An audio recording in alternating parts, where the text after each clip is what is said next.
अगर मैं आपसे कहूं कि बांग्लादेश को जिस चीज का डर था, भारत ने वही करके दिखा दिया है। अरे बांग्लादेश के बॉर्डर पर भारत ने केवल अपनी सेना नहीं, बल्कि टोटल 12 देशों की सेना को उतार दिया है। आज जब आपको पता चलेगा कि भारत क्या करने वाला है और 12 देश की सेनाओं को क्यों बुलाकर रखा है, तो आप खुद देखकर और जानकर हैरान हो जाओगे। भारत कैसे अपने एरिया के अंदर दबदबा बनाकर पूरे दुनिया के या पूरे वर्ल्ड के मार्केट को अकेले लीड करेगा, ये सुनकर आप हैरान होने वाले हो। आप अभी सोच रहे होगे कि अरे अरे क्या कर लिया ईरान ने, खाली हॉर्मुज रोका, 20% का तेल ओल और इतना हाहाकार मच गया। अब सोच कर देखिए, अगर भारत दुनिया के 46% को रोक दे तो क्या होगा। इसी चीज की प्लानिंग चल रही है यार। अगर आप देखने की कोशिश करोगे तो भारत ने अभी एक एक्सरसाइज लॉन्च की जिसका नाम है प्रगति एक्सरसाइज। इस प्रगति एक्सरसाइज का पूरा नाम partnership of regional armies for growth and transformation in the Indian Ocean regions. इसका मतलब यह है कि भैया भारत जो है अभी हाल फिलहाल जो इंडियन ओशियन के ज्यादातर देश हैं उनके साथ मिलकर के भारत ने यह एक्सरसाइज प्रगति लॉन्च किया है। और केवल इंडियन ओशियन के ही नहीं बल्कि तमाम देश, 12 देश। आप सोच रहे होंगे 12 देश कौन कौन से ना। अरे तो मैंने आपको इस व्हाट्सएप चैनल पर पहले ही बता दिया था कि भारत ऐसा कुछ करने वाला है, तब आपने विश्वास नहीं किया था। और मैं बार बार आपको कहता हूं कि इस व्हाट्सएप चैनल को जाकर ज्वाइन कर लीजिए, क्योंकि केवल देश की नहीं बल्कि विदेश की और आगे जो आने वाला भविष्य के अंदर जो कुछ भी होने वाला है आपको पहले यहां पर इंफॉर्मेशन मिल जाती है। क्योंकि वीडियो बनाने में थोड़ा टाइम लग जाता है लेकिन यहां पर डालने में तो नहीं। इसी वजह से यहां पर आपको सारी चीजें दुनिया भर की फ्री ऑफ कॉस्ट। अखबार भी खरीदने में यार 10 रुपया लगता है, लेकिन इसे फॉलो करने में 1 रुपया भी नहीं। अखबार में भी आने में अगला दिन लग जाता है, लेकिन यहां पर खबर आने में अगला दिन नहीं बल्कि केवल 1 सेकंड से 2 सेकंड लगेंगे। पूरी टीम बैठकर काम करते रहती है, तो आपके हाथ में है। अगर अपनी भलाई चाहते हो तो जाकर फॉलो कर सकते हो। लेकिन मिलेगा कहां ये? अरे तो मिल जाएगा, डिस्क्रिप्शन में इसका लिंक दे दिया गया है और कमेंट में भी पिन कर दिया गया है। देश दुनिया की अगर एक भी चीज छूट जाए तो आप बताइएगा। लेकिन अगर आप देखें कि कौन कौन से देश यहां पर शामिल हुए हैं, तो हम पहले निकटवर्ती पड़ोसियों की बात करते हैं। जैसे कि आपका और अपना भूटान। अब भूटान आपका और अपना मैं क्यों इस्तेमाल कर रहा हूं? क्योंकि आपको पता होना चाहिए कि भूटान की रक्षा भारत ही करता है। बहुत समय पहले भारत और भूटान में डील हुई थी कि भारत अपनी आर्मी भूटान के अंदर रखेगा। क्या आपको पता है ये बात किसी को नहीं पता होगी। जिस तरीके से जापान की रक्षा अमेरिका करता है वर्ल्ड वॉर 2 के बाद से, क्योंकि वर्ल्ड वॉर 2 में अमेरिका ने जापान पर हिरोशिमा नागासाकी पर परमाणु बम गिरा दिया था, लिटिल बॉय फैट मैन के नाम से, जो परमाणु बम 2 ठो थे। वैसे ही तब से लेकर अभी तक जापान बहुत लाचार हो चुका था। जापान ने कहा हमारी कोई रक्षा करो, तो अमेरिका ने कहा चलो हम ही तुम्हें तोड़ें, हम तुम्हारी रक्षा करेंगे। वैसे ही भारत भूटान की रक्षा करता है। भूटान के अंदर लगभग आपको आर्मी जो दिखेगी वो भारत की ही आर्मी दिखेगी। और ये बहुत इंपॉर्टेंट भी है क्योंकि भूटान बहुत गरीब देश है। वो अपनी रक्षा खुद नहीं कर सकता क्योंकि चाइना उस पर आकर कब्जा कर सकता है। इस वजह से भारत उसकी रक्षा करता है और भूटान मान भी चुका है। लेकिन जो भूटान की छोटी मोटी सेना है उसके साथ मिलकर के, म्यांमार के साथ मिलकर के, नेपाल के साथ मिलकर के और श्रीलंका के साथ मिलकर के एक मिलिट्री एक्सरसाइज कर रहा है। अब आप खुद सोचकर देख लीजिए, वो म्यांमार जो पहले भारत का हिस्सा था, जिसे पहले वर्मा कहा जाता था, जो अभी भारत के खिलाफ काम कर रहा था, भारत के लिए कभी ये काम नहीं कर रहा था अभी हाल फिलहाल के कुछ दिनों में, लेकिन इसके साथ जॉइंट एक्सरसाइज करके भारत ने इसको भी अपने पास कर लिया है।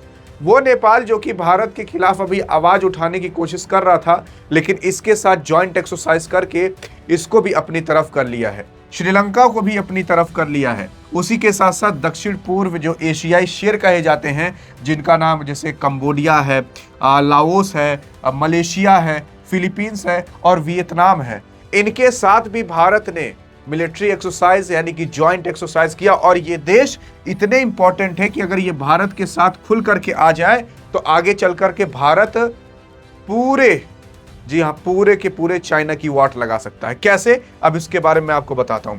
हिंद महासागर की जो अभी प्रहारी जैसे कि मालदीव्स है और जो सेलेस है, ये देश भी भारत के साथ आकर के यहां पर ज्वाइंट एक्सरसाइज कर रहे हैं। टोटल ये 12 देश हैं। कुछ इस तरीके से ज्वाइंट एक्सरसाइज हो रही है और ये ज्वाइंट एक्सरसाइज बांग्लादेश के पास हो रही है। अब बांग्लादेश के पास कैसे हो रही है यार? क्या बांग्लादेश के अंदर घुसकर हो रही है? तो इसके बारे में भी हम देखते हैं यार। अगर आप देखोगे तो भारतीय सेना जो है वो मेघालय के उमरोई नाम की एक जगह है, वहां पर इन सभी 12 देशों को मिला करके आपस में आकर के मिलिट्री एक्सरसाइज कर रही, जिसे बहुराष्ट्रीय सेना अभ्यास प्रगति 2026 कहा जा रहा है। और उसी के साथ साथ यह युद्ध अभ्यास टोटल 2 हफ्ता तक चलेगा, यानी कि 2 सप्ताह तक चलेगा। अगर इसके उद्देश्य की बात करें तो यह अभ्यास का मुख्य फोकस है जैसे कि अर्ध पहाड़ी और जंगली इलाकों में आतंकवादी विरोधी मतलब जो काउंटर टेररिज्म होता है उसका अभ्यास करना। उसी के साथ साथ प्रतिभागी भारत के साथ जैसे Bhutan, Cambodia, Indonesia, Laos, Malaysia, Maldives, Myanmar, Philippines और सेलेस, आपका श्रीलंका, वियतनाम जैसी देश की सेनाएं यहाँ पर हिस्सा ली हैं। और ये दिखाता है कि भारत किस तरीके से आत्मनिर्भर केवल नहीं बल्कि दूसरे देश को भी अपने ऊपर निर्भर करता हुआ चला जा रहा है। अब अगर आप देखोगे तो ये देश जो आए हैं भारत के साथ मिलिट्री एक्सरसाइज करने, ये देश भाई साहब अब खुद बताइए, आप अगर किसी देश के साथ मिलिट्री एक्सरसाइज करते हो तो क्या वो देश आपके खिलाफ कभी लड़ेगा? नहीं लड़ेगा यार, क्योंकि आपको उस देश के मिलिट्री के बारे में सब कुछ पता होगा। और यहां पर जो देश आए हैं भारत के साथ मिलिट्री एक्सरसाइज करने ना, इनका सौभाग्य है कि ये भारत के साथ मिलिट्री एक्सरसाइज कर रहे हैं। वो भारत जो कि दुनिया की सबसे बड़ी, सबसे खतरनाक सेना मानी जाती है। वैसे तो सबसे बड़ी सेना अभी चाइना की है, लेकिन दूसरे नंबर पर अगर आप आर्म्स देखोगे, सोल्जर्स के रूप में देखोगे तो भारत की ही है। और भारत की सेना जहां जहां पर रह करके भारत की रक्षा कर रही है, वहां पर कोई नहीं कर सकता। आप सोचते होगे कि यार अमेरिका की सेना बहुत खतरनाक है। नहीं, अगर अमेरिका की सेना को भारत की सेना से हैंड टू हैंड कॉम्बैट करा दोगे ना, तो भाई साहब उनका हालत खराब हो जाएगा। और उसी के साथ साथ उनके पास तकनीक अच्छी है, इस वजह से वो जीत लेते हैं। और अगर उनसे कहोगे कि फिजिकल में आकर जीत ले तो बहुत मुश्किल है। क्यों? क्योंकि अगर आप देखो, एक बार अमेरिका की सेना को कह दीजिए कि जाकर अक्साई चीन पर और उसी के साथ साथ हिमालय पर जाकर एक बार रहकर दिखा दे तो, अरे जहां पर अंडा भी ना पत्थर हो जाता है, जहां पर टमाटर भी ना भाई साहब हथौड़ी से मारकर फोड़ना पड़ता है, वहां पर क्या अमेरिका की सेना रह पाएगी? एक बार आई थी चाइना की सेना, दुम दबाकर भाग गई। उसी के साथ साथ भारत जिस तरीके के जंगल के एरिया में रहता है, जहां पर भारत अपनी रक्षा करता है, वहां पर कोई सेना नहीं रह सकता। भारत के पास जो रेगिस्तान है, जो बहुत गर्म रेगिस्तान माना जाता है, वहां पर भी कोई रह नहीं सकता। तो भारत की सेना के स्टेमिना की तुलना किसी भी देश से नहीं की जा सकती।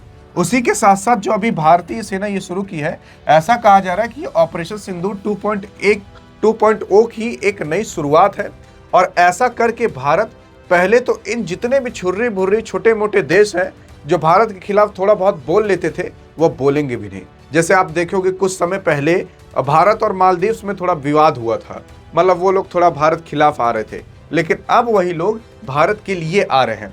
अब क्यों इंपॉर्टेंट है ये मैं आपको मैप के माध्यम से बताना चाहता हूं, और ये मिलिट्री एक्सरसाइज हुई कहां है वो मैं आपको स्पष्ट दिखाना चाहता हूं। देखो यार, पहली चीज तो ये भारत का मैप है, ठीक है। ये है मेघालय, ये है बांग्लादेश, और इस बांग्लादेश के ही बॉर्डर पर भारत ने 12 देशों के साथ मिलकर के मिलिट्री एक्सरसाइज की है। अब सोच कर देख लीजिए, इससे भारत पूरी तरीके से बांग्लादेश को डरवा दिया है और बता दिया, देख बेटा, अगर तू अब कोई चक्कर पकड़ किया तो तेरी खैर नहीं। उसी के ही साथ साथ अब मतलब आप खुद सोच कर देखो, यहां तो भारत बांग्लादेश की भी तो सेना बुला सकता था, क्या तुम भी मिलिट्री एक्सरसाइज कर लो, क्यों नहीं बुलाया? इसका मतलब यह है कि इनका भी अब इंतजाम हो रहा है और उसके बाद इनका इंतजाम होगा। पहले इनको सुलझा दे, क्योंकि जब इधर इनको सुलझा जाएगा ताकि ये इधर से कुछ बोले हो लेना। जी हां, और आपने देखा होगा कि ये जो वेस्ट बंगाल वाला एरिया है जिसे चिकन नेक पहले कहा जाता था, इस चिकन नेक को जो शिवेंदु अधिकारी हैं उन्होंने केंद्र सरकार के हाथ में दे दिया है। अब ये वेस्ट बंगाल का एरिया तो है, लेकिन इसे कंट्रोल करेगी केंद्र सरकार। और यही ममता बनर्जी से 15 साल से केंद्र सरकार कह रही थी कि ये वाला एरिया दे दीजिए हमें, लेकिन वो लोग दे नहीं रहे थे। अब दे दिए हैं क्योंकि अब बीजेपी की सरकार है। ये क्यों दिया गया है? इसलिए क्योंकि अगर इतना एरिया आप तोड़ दोगे ना, तो इतना भारत का एरिया टूट कर अलग हो जाता है। तो यहीं पर ही बांग्लादेश कहता था कि हम चिकन नेक तोड़ देंगे। बहुत सारे देश थे जो मुस्लिम देश थे, वो डरवाते थे कि भारत के मुस्लिम एक तरफ हो जाए, यहाँ पर 10-20 लाख आकर मुस्लिम खड़े हो जाए तो अलग हो जाएगा ये पार्ट। लेकिन अब ये पार्ट केंद्र सरकार के हाथ में आ गया है। तो मतलब इनकी व्यवस्था तो हो रही है साथ साथ, अब इनकी व्यवस्था भी साथ साथ करनी है, और ये बहुत बड़ी प्लानिंग चल रही है। अब मैं आपको वो जो इंडियन ओशियन वाला था वो बताना चाहता हूँ। देखो यार, इंडियन ओशियन यहाँ नीचे की ओर है, ठीक है, यहाँ नीचे की ओर इंडियन ओशियन है। इंडियन ओशियन से पूरे दुनिया का, भारत का नहीं, पूरे दुनिया का लगभग 44 से 46% ट्रेड गुजरता है। अब सोचकर देख लीजिए कि अभी कभी भी अगर अमेरिका भारत से लड़ लिया, कभी भी अमेरिका भारत से लड़ लिया, अभी अमेरिका केवल ईरान से लड़ा था और ईरान ने दुनिया का केवल 20% के तेल को रोका था, और भारत अगर दुनिया के 46% को रोक दे तो क्या होगा? पूरी दुनिया तहस नहस हो सकती है। और अब सोच कर देखिए, मालदीव्स क्या बल्कि इंडियन ओशियन में जो देश हैं, उन देश के साथ भारत मिलिट्री एक्सरसाइज कर रहा है। इसका मतलब संबंध अच्छे बन रहे हैं। और इससे होगा क्या? इससे यह होगा कि अगर भारत पर कभी कोई नजर उठाएगा तो पूरा इंडियन ओशियन ब्लॉक होगा। और केवल 46% तो केवल यहां से ट्रेड गुजरता है, उसी के साथ साथ जो टैंकर्स और बाकी सब कुछ है वो तो और गुजरते हैं। और अगर चाइना का भी चक्कर पकड़ किया तो चाइना का 80% से ज्यादा, आप विश्वास नहीं करोगे, 80% से ज्यादा इस तरफ मैप में भी दिख नहीं रहा है, उस तरफ स्टेट ऑफ मलक्का है।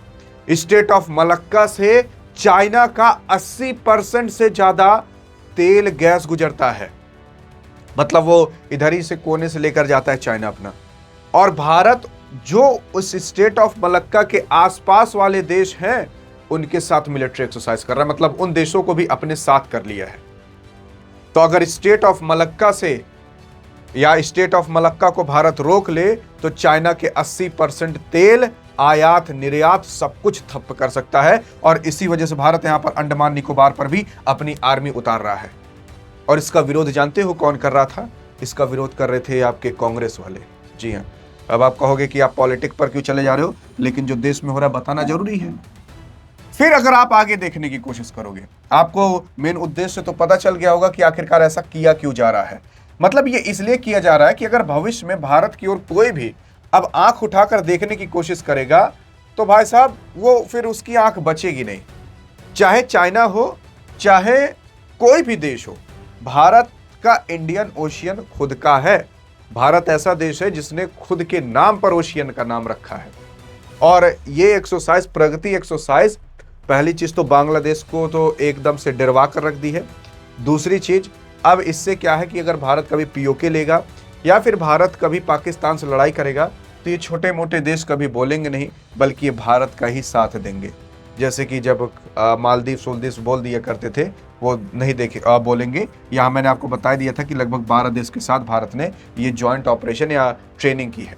और उसी के साथ साथ अगर आप देखोगे, क्षेत्र की स्थिरता उसकी प्राथमिकता है और यह किसी भी स्थिरता को अपनी सीमा पार करने की अनुमति नहीं देगा। बांग्लादेश और उत्तर पूर्वी भारत की सीमा का एक बड़ा हिस्सा घने जंगलों और पहाड़ से ढका है। आतंकवादी और घुसपैठ इसी का फायदा उठाते हैं, और इसका जो फायदा उठाते हैं वहीं पर ही भाई साहब एक्सरसाइज जो अभी प्रगति की गई है वही किया गया है। और इससे जो जंगल के माध्यम से आतंकवादी घुसपैठ भारत के अंदर घुस जाते थे, अब उनका अगर कभी भी मन में घुसने का ख्याल भी आएगा ना, तो पहले तो आगे से गीली और पीछे से पीली होगी और पैर इस तरीके से थर थर कांपेगा। जी हाँ, मेन सिद्धांत यही था। और ये जो भी कुछ हो रहा है अभी, मैं आपको रियल बता रहा हूं, अभी बहुत तेजी से दुनिया बदल रही है। चाहे वर्ल्ड ऑर्डर हो, चाहे जियोपॉलिटिकल हो, कुछ भी हो, बहुत तेजी से दुनिया आपको बदलते हुए, मतलब अब साल 2 साल बाद आप देखिएगा कितनी दुनिया बदल चुकी रहेगी। ये ऐसा दौर है जिस दौर में सबसे तेज दुनिया बदल रही है, चाहे एआई के लेकर हो, चाहे अपने एरिया को लेकर हो। जैसे कि अब सारी दुनिया अपने एरिया को ना डिसाइड कर ले रही है। जैसे चाइना अपने एरिया को डिसाइड कर ले रहा है ताइवान लेकर के, भारत भी वैसे अपने एरिया को पीओके लेकर, इंडियन ओशियन का पूरा एरिया लेकर डिसाइड कर ले कि भैया इसके अंदर कोई मत आना, उसके बाहर जो भी तुम्हें छुड़छुड़िया पड़ाका खेलना हो खेलो। ये मेन उद्देश्य है। बाकी अधिक जानकारी चाहिए तो इस वीडियो में मिलते हैं, तब तक के लिए जय हिंद जय भारत।